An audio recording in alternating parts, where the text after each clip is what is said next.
Today we are going to start second part of this chapter number first. Our science chapter number first, second part today we are going to study. That is natural resources, air, water and land. आता स्क्रीनवर आपल्या समोर तीन चित्र दिसतात ते three picture दिसतात ते त्या तीन पिक्चर्समध्ये बघितल्यानंतर आपल्याला काय बरं सिमिलॅरिटी दिसते आहे. तर फर्स्ट जे पिक्चर आहे ते फॅक्टरीजमधनं निघणारा धुरांडी, नंतर सेकंड जे पिक्चर आहे गाड्यांमधनं निघणारा धूर, आणि तिसरा जो पिक्चर आपल्यासमोर दिसतो आहे त्याच्यामध्ये आपल्याला काय दिसतं आहे की मोठ्या प्रमाणावरती जे आहे आग लागलेली आहे आणि त्या आगीमुळे निघणारा धूर जो आहे आपल्यासमोर येत आहे. तर हे तिघं पिक्चर्स जे आहे याच्यामधनं आपल्याला काय दिसतं आहे, large scale emission of smoke through different agencies. तर आपल्याला जे आहे धुराचे उत्सर्जन आपल्याला विविध माध्यमातून होताना आपल्याला दिसत आहे.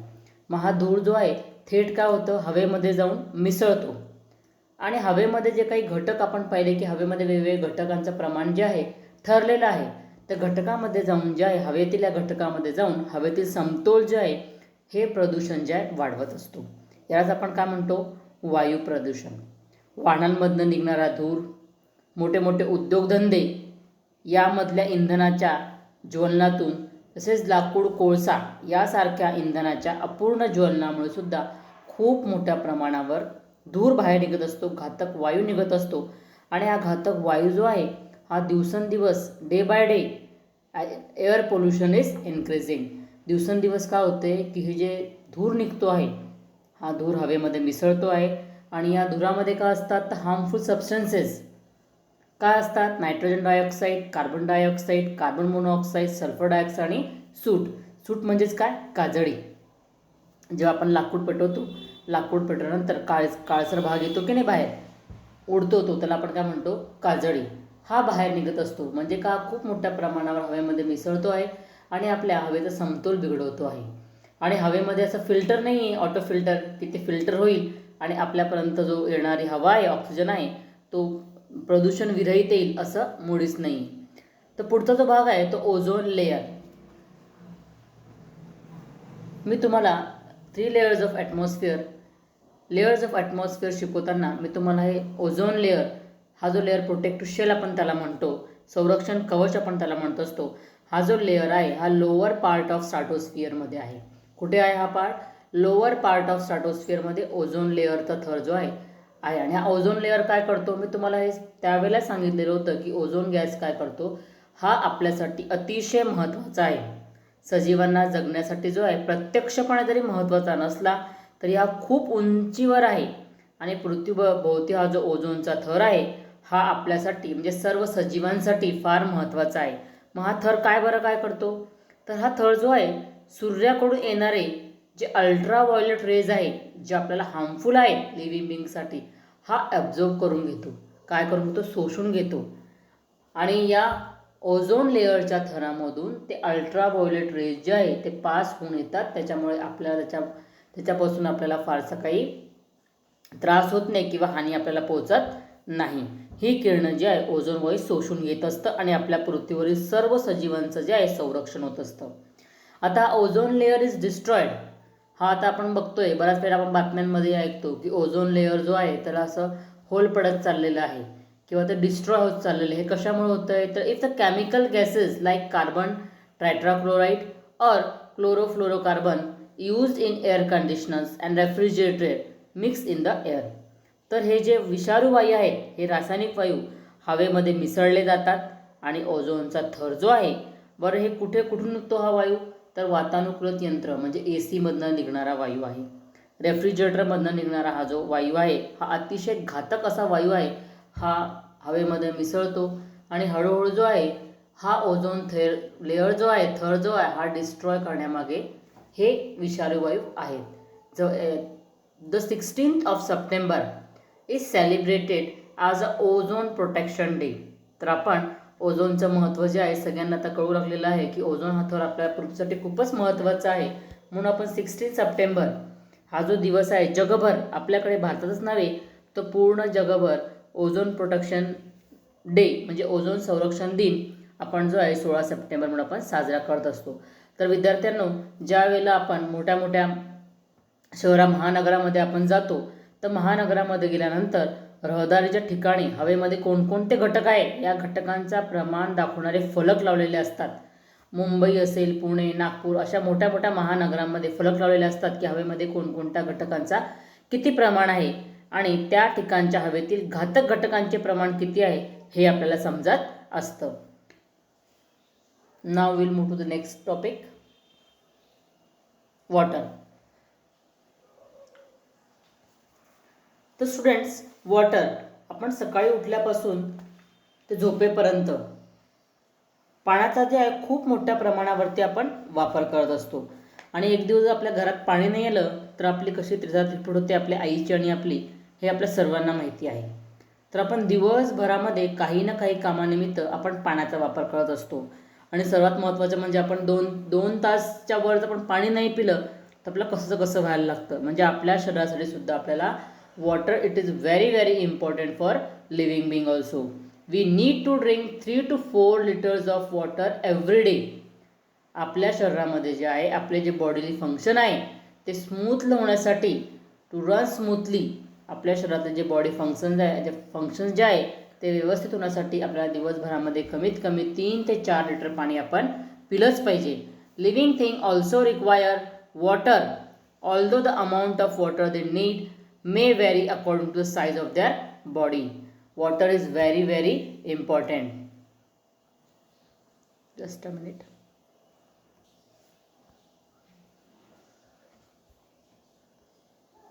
स्क्रीनवर आपल्या समोर चित्र आहे. चित्रामध्ये आपण सकाळी उठल्यापासून ते रात्री झोपेपर्यंत आपल्याला पाण्याचे किती बरं उपयोग आहेत हे आपल्या स्क्रीनवर दाखवलेलं आहे. पहिल्या चित्रामध्ये तो जो मुलगा आहे तो बागेला पाणी घालतोय, दुसरा पण पाणी घालतोय, तिसरा आंघोळ करतो आहे. Then in the fourth we use water in toilet. Then afterward आपल्याला वॉशिंग मशीनमध्ये पाणी लागतं आहे, ब्रश करायला पाणी लागतं आपल्याला. तर अशा प्रकारे आपल्याला घरामध्ये भांडी धुवायला पाणी लागतं, आपल्याला कपडे धुवायला पाणी लागतं आपल्याला. तर दिवसभरात आपल्याला स्वयंपाक करायला पाणी लागत असतं. तर दिवसभरात उठल्यापासून ते रात्री झोपेपर्यंत आपल्याला विविध या ना त्या कारणाने आपल्याला पाणी जे आहे फरशी पुसायला, पिण्यासाठी, स्वयंपाक करण्यासाठी आपल्याला वेगवेगळ्या ज्या आपल्या गरजा आहेत त्या आपण पाण्याच्या माध्यमातून आपण भागवत असतो.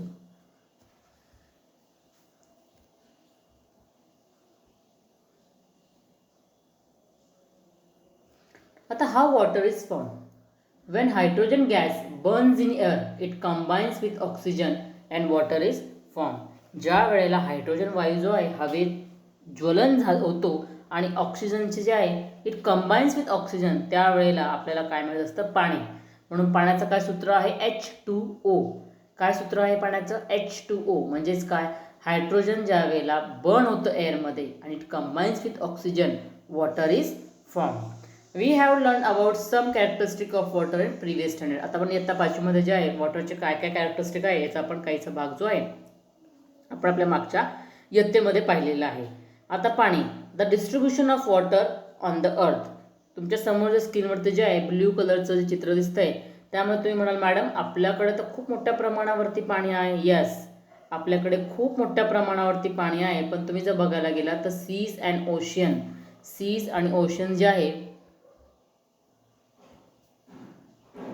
आता हा भाग, हा केवढा मोठा भाग जो आहे हा सीज आणि ओशन म्हणजे 97% जो पाणी आहे हा खारं पाणी आहे. समुद्रामध्ये, महासागरामध्ये जो आहे किती पाणी आहे तर 97%. नंतर 2.7% ground water, ice and water in the form. म्हणजेच काय, पिण्यासाठी जे पाणी जे आहे आपल्याला उपलब्ध पाणी हे किती आहे तर ओनली, आता 97, 98, 99.7 हे पाणी 0.03 जे आहे फक्त आपल्याला पिण्यासाठी आहे. 0.3 एवढंच पाणी जे आपल्याला पिण्यासाठी आहे.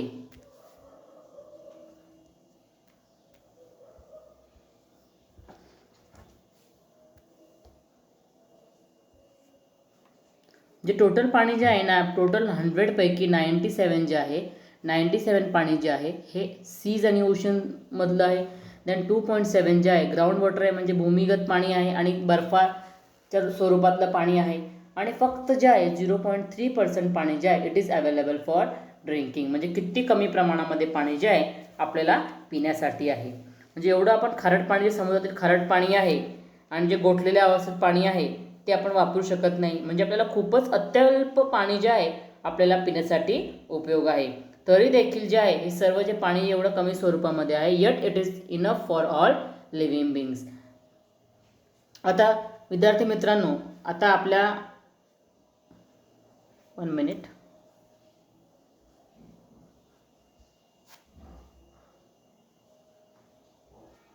आता आपण पाहिले की पाणी जे आहे 3 अवस्थेमध्ये असतं. पहिली आपण ज्या वेळेला पाणी ग्लासामध्ये घेतो तर लिक्विड स्टेटमध्ये असतं. म्हणजे ज्या वेळेला आपण ते पाणी जे आहे आपण फ्रीजरमध्ये ठेवतो ते सॉलिड स्टेटमध्ये होतं. आणि तेच पाणी ज्या वेळेला आपण पातेलं आपण गॅसवर ठेवतो, गरम करतो पाण्याचं वाफेत, म्हणजे गॅस स्टेटमध्ये असतं. आणि हे जे पाणी, याला पाण्याला कलर आहे का? No. Water does not have colour. त्याला का टेस्ट आहे का? नो. ऑर्डर आहे का? नाही. त्याला चव नाही, रंग नाही, वास नाही आहे. आणि अनेक पदार्थ पाण्यामध्ये सहज विरघळतात. आपण पहिलं साखर टाकली की विरघळते, आपण त्याच्यामध्ये मीठ टाकलं तरी विरघळतं. म्हणजे अनेक पदार्थ जे आहे आपल्या पाण्यामध्ये विरघळत असतात. म्हणून आपण पाण्याला काय म्हणतो? Universal solvent. काय म्हणतो आपण पाण्याला? Universal solvent. Y? Because many substances readily dissolves in water. The bloods of animals and the SAP in the plants contain a very high proportion of water. आपल्या प्राण्यांमधील रक्त आणि वनस्पतींमधील रसद्रव्यांमध्ये खूप मोठ्या प्रमाणावरती पाण्याचं प्रमाण आहे. आणि कोणतेही सजीव जे आहे, no living thing can survive without water. कोणताही सजीव पाण्याशिवाय जिवंत राहू शकत नाही.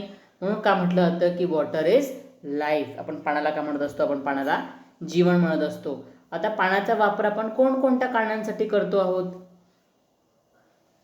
Just a minute. For which purpose is water being used? Do other living thing use water like we do? आता आपण पाणी कशासाठी वापरतो? आपण तर इतर पशु पक्षी जे आहे वरीलप्रमाणे पाण्याचा वापर करतात का? आपण खूप मोठ्या प्रमाणावर जे आहे पाण्याचा वापर करत असतो. आता we have learn that water on the earth is regulated through the water cycle. आता हे जे पाणी आहे याची एक वॉटर सायकल ठरलेली आहे.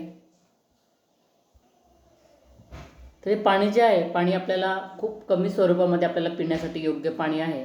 आणि वॉटर सायकल, पाण्याची वाफ होते, ती वाफ वर जाते, नंतर ढग तयार होतात. तेच ढग जे आहे पाण्याच्या स्वरूपामध्ये खाली जे आहे पडत असतात, पाऊस पडत असतो पृथ्वीवरती. ते जे पाण्याची वाफ जी आहे, the water vapour form from the ocean is the main source of water in the water cycle. Ocean जे आहे, महासागर जे आहे, महासागरातनं होणारं जे बाष्पीभवन आहे ते त्यातनं जे आहे पाऊस पडून जमिनीवरती गोड्या पाण्याचे स्रोत निर्माण होत असतात. It get converted into rain creating fresh water sources of water. आता आपण हे जे पाणी आहे we get water from natural sources such as stream, ओढे, नदी, देन छोटी तळी, झरे, सरोवरे. हे जे आहेत नॅचरल सोर्सेस ऑफ वॉटर आहे. आता मॅन काय करतो? He also digs well and borewell to lift ground water. Borewell खणत असतो की त्याला पाणीसाठी. आणि apart from this man also constructed bund and dams of various sizes on river. आणि यासोबत माणूस काय करतो की नद्यांवरती बंधारे आणि लहान मोठी धरणं जी आहे ती सुद्धा बांधत असतो. आता day by day our population is increasing. So we are what man is doing? Man is using this water uncontrollable. आपण जे आहे पाणी खूप मोठ्या प्रमाणावरती, आपली जी वाढती लोकसंख्या आहे, नंतर आपलं उद्योगधंदे आहे, इंडस्ट्रीज आहे, फार्मिंग आहे, त्यासाठी आपण खूप मोठ्या प्रमाणावरती पाण्याचा वापर करत आहोत. Water scarcity has become a serious problem. आणि यामुळे जे आहे पाणी टंचाई ही गंभीर समस्या निर्माण झालेली आहे. कारण पिण्यासाठी पाणी खूप कमी आहे आणि त्याचा वापर खूप मोठ्या प्रमाणावरती होत चाललेला आहे. आपण इंडस्ट्रीज, फार्मिंग यासाठी आपण खूप मोठ्या प्रमाणावरती आपण पाणी वापरतो आहोत. आपण जे आहे आपण पाण्याची आपल्या टंचाई होऊ नये म्हणून आपण काही गोष्टी ज्या आहेत त्या लक्षात ठेवायला पाहिजे. काय? तर फर्स्ट, यूज वॉटर स्पॅरिंगली. आपण पाण्याचा काटकसरीने वापर केला पाहिजे. पाण्याचा आपण अपव्यय करायला नको. ब्लॉक वॉटर, पाणी अडवा, पाणी जिरवा. Store water wherever possible. जिथे शक्य असेल तिथे पाणी तुम्हाला साठवायचं आहे. Reuse water wherever possible. Remember store water does not become stale at once. पाण्याचा शक्य ते पुनर्वापर तुम्हाला करायचा आहे. साठवलेलं पाणी शिळं होत नाही. हे शिळं पाणी आहे म्हणून त्याला फेकून द्यायचं का? नाही. तर आणि आपण आता प्रत्येकाच्या घरामध्ये ॲक्वागार्ड बसवलेलं असतं. तर ॲक्वागार्डमधनं काय असतं की 1 ग्लास पिण्यासाठी पाणी जे आहे आपल्याला 2 ग्लास बाहेर ते पाणी टाकत असतं. मग ते 2 ग्लास जे आहेत उरलेले आपण ते आपल्या गार्डनिंगमध्ये ते पाणी वापरायचं आहे की जेणेकरून जे आहे वॉटरचा आपण रियूज करू शकू. म्हणजे अशा पद्धतीने जे आहे आपल्याला काही गोष्टी लक्षात ठेवायच्या आहे की जेणेकरून आपल्याला पाण्याची जी आहे टंचाई आपल्याला भासणार नाही. सेकंड पार्ट जो आहे आपण फर्स्ट पार्ट पाहिलं की एअर, नॅचरल रिसोर्सेस आपण एअर पाहिलं. सेकंड पार्ट आपण वॉटर पाहिलं. Now we will move on to the third part that is land. आता what is land made up of, जमीन कशाची बनलेली आहे. आता ही जी लँड आहे सर्वीकडे फ्लॅट आहे का. What do you see on land, जमीन आपल्याला काय काय दिसतं आहे. मानवाने जमीन निर्माण केलेली आहे का. आणि नंतर what has man created on land, मानवाने जमिनीवरती काय काय निर्माण केलेलं आहे. आणि ज्या वेळेला आपण जमिनीत खोल खड्डा खणतो त्यावेळेला तुम्हाला काय काय आढळतं. या सर्व गोष्टी ज्या आहेत आपल्याला आता पुढच्या भागामध्ये आपल्याला बघायला मिळणार आहे. आता land is seen in the form of stones, soils and big Roxx. ज्या वेळेला आपण एखादा खड्डा खणतोय, खड्डा खणल्यानंतर लक्षात काय येईल की वरचा थर जो आहे तो मातीचा असतो. त्याच्या खाली जो आहे खाली लहान लहान दगडं असतात. नंतर त्याच्या खाली आणखीन मोठे मोठे दगडं जे आहे असतात. आणि आपण जमीन जर बघायला गेलो तर सर्वकडे जे आहे जमीन फ्लॅट असते का, नाही. तर जमीन जी आहे डोंगराळ तर कधी सपाट अशा स्वरूपात जे आहे तुम्हाला बघायला मिळते. आता आपण मानवासह सर्व जे भूचर प्राणी आहेत, मॅन अँड ऑल ॲनिमल्स जे आहेत जमिनीवर राहतात. आता आपण कुठे राहतोय, all terrestrial animal including man live on land. Some terrestrials dig burrows in the ground for shelter. आता काही काही जे भूचर आहेत हे निवाऱ्यासाठी काय करतात, जमिनीमध्ये बेड करून राहतात. म्हणजेच काय, जमिनीचा वापर त्यांची गरज पूर्णसाठी ते करत असतात. आता आपण जमिनीचा वापर आपण कशासाठी करतो आहोत, तर आपण फार्मिंग, आपण शेती करायला, for building houses and roads. We make use of plants and animals in the forest that grow on land. तर आपण काय करतो की जे लँड आहे लँडवरती आपण प्लांट ग्रो करतो, हो की नाही. आणि या प्लांट जे आहे ग्रो केल्यानंतर we make use of plants and animals in the forest. आणि हे आपण प्लांट जे आहे लँडवरती ग्रो करत असतो. आणि ते जे जंगल तयार झालेले आहे जंगलामध्ये आपल्याला काय मिळतं आहे, ॲनिमल्स मिळत असतात, त्याचे आपण वापर करत असतो. The minerals, the crude oil and natural gas obtain from the earth are very important for us. जमिनीतून मिळणारी जी खनिजे आहेत, खनिज तेल आहेत, जे खनिज तेल म्हणजे पेट्रोल, डिझेल ज्यातनं आपण गाड्या चालवतो आहे. नंतर भूगर्भीय वायू म्हणजे नॅचरल गॅस, याचा आपण जे आहे अतिशय महत्त्वाचा आपल्याला वापरायचा आहे. हे सुद्धा आपल्याला जमिनीतून मिळत असतं. म्हणून हे सुद्धा जे आहे it is a very important resource. Let us exactly see what land is made up of. तर आपल्या जमिनीचे खूप उपयोग आहेत. जमिनीतनं आपण शेती करू शकतो. आपल्याला natural gas, mineral, crude oil आपल्याला जमिनीतनं मिळतं आहे. तर आता ही लँड जी आहे कशाची बनलेली आहे हे आपण फर्दर आता बघणार आहोत. तुम्हाला त्यासाठी काय करायचं, तुम्हाला त्यासाठी you have to do one practical. Take a transparent plastic bottle. तुम्हाला एक जे आहे प्लॅस्टिकची बॉटल घ्यायची आहे, ट्रान्सपरंट प्लॅस्टिक बॉटल घ्यायची आहे.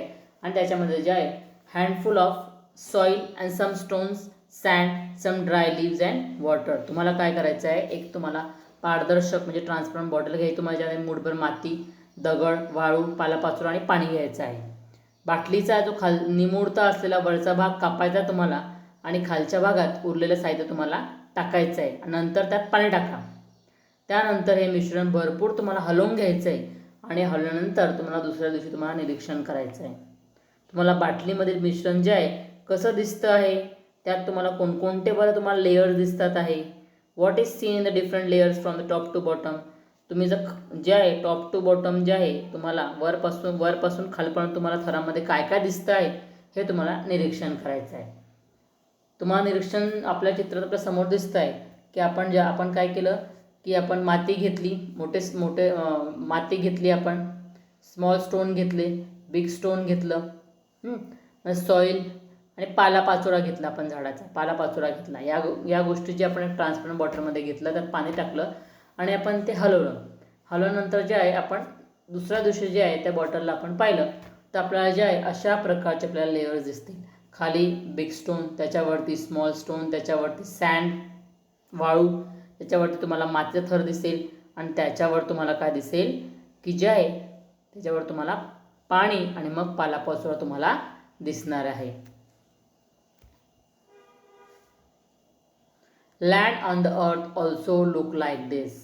If a pipeline is being laid in your neighborhood, अशाच पद्धतीने जे आहे पृथ्वीवरील जमीन सुद्धा याच पद्धतीने तुम्हाला याचप्रमाणे तुम्हाला बघायला मिळणार आहे. जवळपास जर तुमच्या पाईपलाईन टाकायचं काम चालू असेल आणि खणलेल्या खड्ड्याचे नीट निरीक्षण तुम्हाला करायचं. जळगावमध्ये पाईपलाईनचं काम चालू आहे.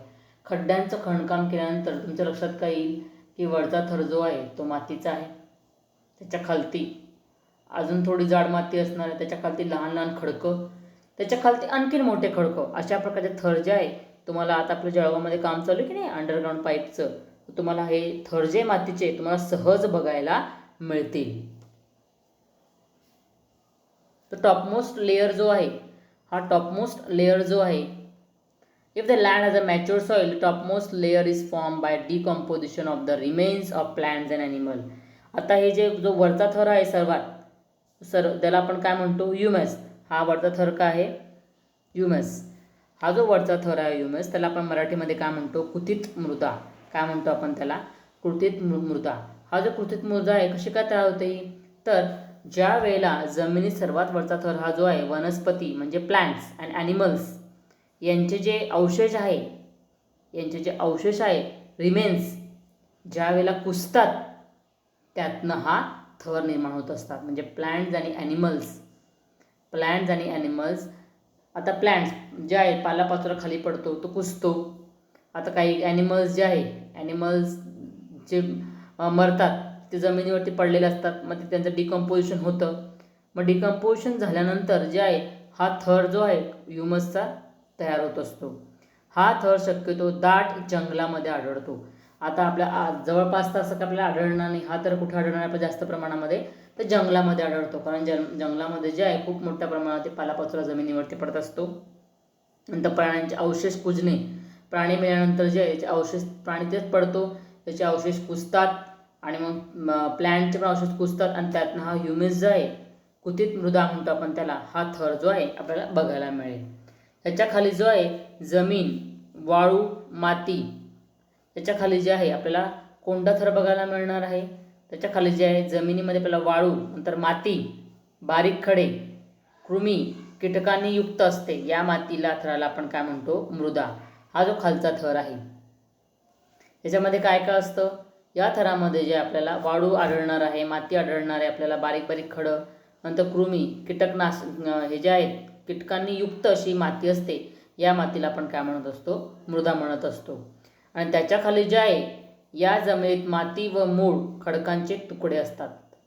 आणि याच्या खाली काय असतात या मृदाच्या खाली म्हणजे या सॉईलच्या खाली जे आहे हा थर्ड याला काय म्हणतो आपण इमॅच्युअर सॉईल, अपरिपक्व मृदा. ही जी त्याच्या खालील जे आहे जमिनीमध्ये माती आणि मूळ खडकांचे तुकडे असतात. ही मृदा जी आहे अपरिपक्व असते आणि त्याच्याही आणखीन खाली मातीचे प्रमाण खूप कमी होऊन खडकांचे प्रमाण वाढत जाते आणि हे थर जे आहे मूळ खडकांचे असते. आणि हा जो थर आहे चौथा layer of soil and small Roxx. तर या थरामध्ये जे आहे खनिजे या खडकांमधून येत असतात, म्हणून प्रदेशनिहाय माती वेगवेगळी असते. तिचा रंग, पोत आणि दोन्ही बाबी ज्या आहेत वेगवेगळ्या असतात. तर आपण जर या लेअर्स ऑफ लँड बघायला गेलो तर सर्वात वरचा लेअर जो आहे तो कोणता आहे ह्युमस. टॉपमोस्ट लेअर कोणता आहे ह्युमस. नंतर काय आहे तो ह्युमस कसा फॉर्म झालेला आहे तर जमिनीमध्ये जे आहे decomposition of the remains of plants and animal हा ह्युमस तयार झालेला आहे. द सेकंड जो आहे तो सॉईल आहे. त्याच्यामध्ये काय सॉईलमध्ये सँड आहे, सॉईल आहे, स्मॉल स्टोन आहे, वर्म्स आणि इन्सेक्ट आहे. नंतर जो आहे नेक्स्ट आहे इमॅच्युअर सॉईल. नंतर परत जो आहे next layer of soil and small rocks आहे. नंतर बेड रॉक्स आहे. लास्ट जो आहे bedrock. The colour and texture of the soil are both determined by the bedrocks.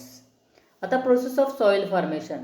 आता ही सॉईल फॉर्मेशन जी प्रोसेस आहे आता आपण आता 5वीमध्ये शिकलेलो आहोत की जवळजवळ 2.5 सेंटीमीटर जो थर आहे थिक लेअर्स ऑफ सॉईल तयार व्हायला जवळजवळ हजारो वर्ष लागत असतात. It takes about 1000s of year for a 2.5 centimetre thick layer of a mature soil to form. हजार वर्ष लागतात 2.5 सेंटीमीटर थिक लेअर फॉर्म व्हायला सॉईलचा. आणि फॉर्मेशन ऑफ सॉइल्स जी आहे इट्स नॅचरल प्रोसेस. ही जी प्रोसेस आहे ही कशी आहे? नॅचरल प्रोसेस आहे.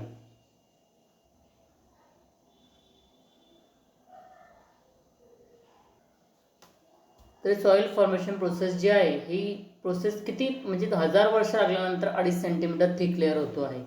आणि आपण पाहिलं की अबायोटिक कंपोनंट ऑफ सॉइल जे आहे are supplied through the weathering of the bed rocks. नंतर काय होतंय की ऊन वारा पाऊस यांच्यापासून निर्माण होणारी जी उष्णता आहे, थंडी आहे, पाण्यामुळे काय होतं की जे मूळ खडक आहे त्यांचे तुकडे तुकडे होतात आणि या मूळ खडकांपासून काय होतं लहान खडे वाढून माती तयार होते. आणि या घटकामध्ये काय होतं मग सूक्ष्मजीव जे आहे मायक्रोब्स वर्म इन्सेक्ट जे आहे त्यांच्यामध्ये आढळतात. आणि त्याच्यामध्ये rodent like mice and rats are also found there. आणि झाडाची मुळं जी आहे हे सुद्धा जे आहे roots of the trees growing on the land also help in the weathering of rocks. आणि यातनं जे आहे सॉईल फॉर्म होत असते. तर आपण हे जे फॉर्म झालेली सॉईल जी आहे आता पुढे स्क्रीन तुमच्यासमोर चित्र आहे त्यामध्ये आपल्याला दिसतंय की फर्स्ट टॉपमोस्ट लेअर आहे. हा टॉपमोस्ट लेअर जो आहे हा काय ऑर्गॅनिक मॅटर ज्याच्यावरती आपले रोप उगवलेले आहेत की नाही हा ऑर्गॅनिक मॅटर आहे. त्याच्या खाली जो आहे सबसॉईल. सेकंड देन त्याच्या खाली जे आहे सबस्ट्रॅटम आहे. Then fourth layer is the bedrock. म्हणजे हा खडकांचा जो भाग आहे हा खालचा भाग काय आहे बेडरॉक. हा खडकांचा खालचा भाग जो आहे तर म्हणजे सर्वात महत्त्वाचा जो लेअर आहे हा ऑर्गॅनिक मॅटर. हा लेअर जो आहे प्लांटसाठी आपल्याला फार्मिंगसाठी अतिशय महत्त्वाचा हा लेअर आहे.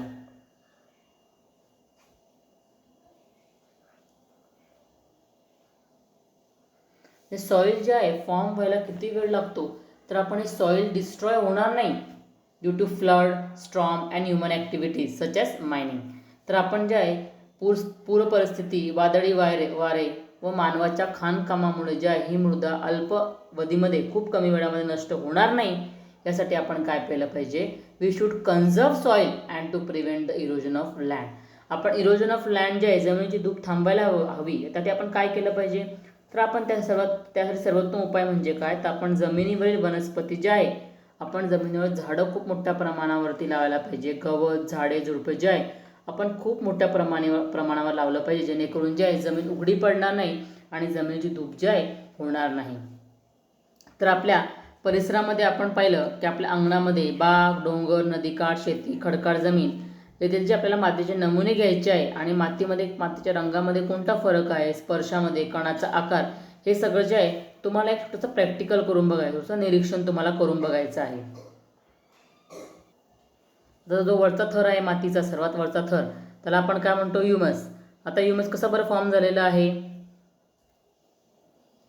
Humus is the layer form on the soil due to the decomposition of the dead plants and animals by microbes. तर मृत वनस्पती व प्राणी यांचे सूक्ष्म जीवांमार्फत काय होतं डिकम्पोजिशन म्हणजे विघटन होतं म्हणजेच ते कुजतात आणि मृदेवरती म्हणजे मातीवर थर तयार होतो आहे त्याला आपण काय म्हणतो ह्युमस किंवा आपण त्याला काय म्हणतो कुथित मृदा आपण त्याला म्हणत असतो.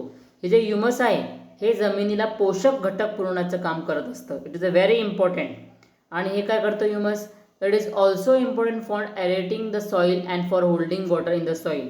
हे काय करत असतं की जमिनीला जे आहे मृदेमध्ये जे हवा खेळती ठेवायचं आणि मातीमध्ये पाणी धरून ठेवायचं कामसुद्धा हे ह्युमस फार मोठ्या प्रमाणावरती करत असतं. आणि proportion of humus in the upper layer of the good fertile soil is about 33% to 50%. चांगल्या सुपीक मृदेमध्ये जो वरच्या थरामध्ये हे जे ह्युमसचं प्रमाण जे आहे किती असतं 33% to 50%. आता forest on land got buried underground due to the great upheavals that took place on the earth many years ago. तर फार पूर्वी काय झालं होतं की पृथ्वीवर घडलेल्या उलथापालथीमुळे जमिनीवरील जंगले जे आहेत भूगर्भामध्ये गाडली गेली आणि त्यानंतर सजीवांच्या मृत अवशेषांपासून जीवाश्म इंधन बनण्याची प्रक्रिया भूगर्भामध्ये घडली fossil fuel. After that the process of formation of fossil fuel from the remains of the living thing टूक प्लेस अंडरग्राउंड. म्हणजेच काय खनिज तेल या जीवाश्म इंधनापासून आपल्याला पेट्रोल डिझेल रॉकेल कॅरोसिन पॅराफिन ही इंधने डाबर, मेण यासारखे उपयुक्त पदार्थ जे आहे आपण त्याला क्रूड ऑइल म्हणतो. क्रूड ऑइल आपल्या जमिनीतनं मिळतं. कारण फार पूर्वी काय झालं होतं की फॉरेस्ट जे आहे हे जमिनीच्या मध्ये काय झालं होतं, गाळले गेले होते, जमिनीच्या भूगर्भात गाळले गेले आणि त्याच्यामध्ये क्रिया झाली आणि क्रिया झाल्यानंतर जे आहे म्हणजे वनस्पतींचे अवशेष गाळल्या गेल्यानंतर त्याच्यामध्ये क्रिया झाली आणि आपल्याला जे आहे अशा पद्धतीने जे आपल्याला फॉसिल फ्यूल मिळालं. आणि या फॉसिल फ्यूलमधनं जे आपल्याला पेट्रोल, डिझेल, कॅरोसिन, पॅराफिन आणि अतिशय महत्त्वाचे असे प्रोडक्ट म्हणजे टार आणि वॅक्स जे आहे आपल्याला या फॉसिल फ्यूलमधनं मिळायला लागले. आता लिव्हिंग थिंग जे आहे लँड वापरतो, पाणी वापरतं, हवा अवेलेबल ऑन द अर्थ, सो डज मॅन.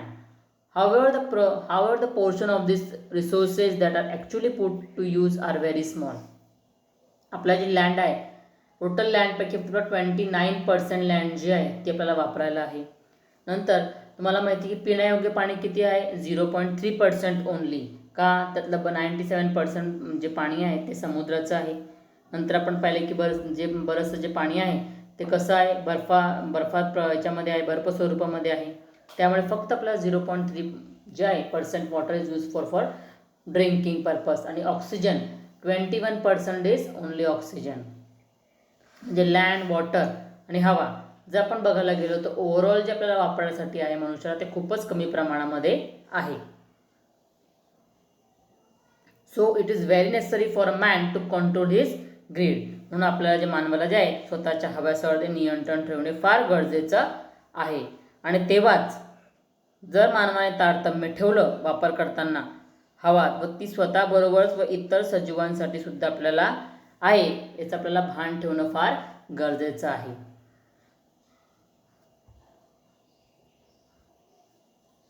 आपण या पाठामध्ये आता आपला हा पाठ जो आहे पूर्ण झालेला आहे. त्या पाठामध्ये आपण 3 घटक शिकलेलो आहोत की आपल्याला लँड यूज करायला आहे, वॉटर आपल्याला जे नॅचरल रिसोर्सेस आहे ते 0.3% फक्त आपल्याला यूज करायला आहे, ऑक्सिजन हवेमध्ये जे ऑक्सिजन प्राणवायू म्हणतो फक्त 21% आपल्याला यूज करायला आहे. आणि they are very important natural resources. आता सॉईल जे आहे has both biotic and abiotic constituent. नंतर आपण मृदेमध्ये जैविक आणि अजैविक घटक असतात. आता हवेमध्ये फक्त ऑक्सिजन आहे का, नाही, नायट्रोजन आहे, ऑक्सिजन आहे, कार्बन डायऑक्साईड आहे, इनर्ट गॅसेस आहे, वॉटर वेपर आहे. आणि आपण आणखीन काय शिकलो धड्यामध्ये की ozone layer is the protective shell of the earth, आपल्या पृथ्वीचं संरक्षण कवच आहे. नंतर natural resources should be use carefully and sparingly. आपल्याला अतिशय काळजीपूर्वक आणि काटकसरने हे निसर्गाकडनं मिळालेली संपत्ती आहे ती आपल्याला अतिशय काळजीपूर्वक आपल्याला वापरायची आहे की जेणेकरून आपल्याला ती सर्वांना पुरणार आहे. आपल्यालाच नाही तर आपल्याबरोबर जे आहे प्राण्यांनासुद्धा ही नैसर्गिक साधन संपत्ती महत्त्वाची आहे. तर आता विद्यार्थी मित्रांनो आपला पाठ क्रमांक 1 जो आहे तो पूर्ण झालेला आहे. तर तुम्हाला या पाठाखालची जी एक्सरसाइज आहे त्या एक्सरसाइजचा मी तुम्हाला व्हिडिओ टाकणार आहे. तो व्हिडिओ बघून तुम्हाला ही एक्सरसाइज पूर्ण या एक्सरसाइजमध्ये 7 क्वेश्चन्स आहे. हे 7 क्वेश्चन जे आहे तुम्हाला पूर्ण सॉल्व्ह करून घ्यायचे आहेत.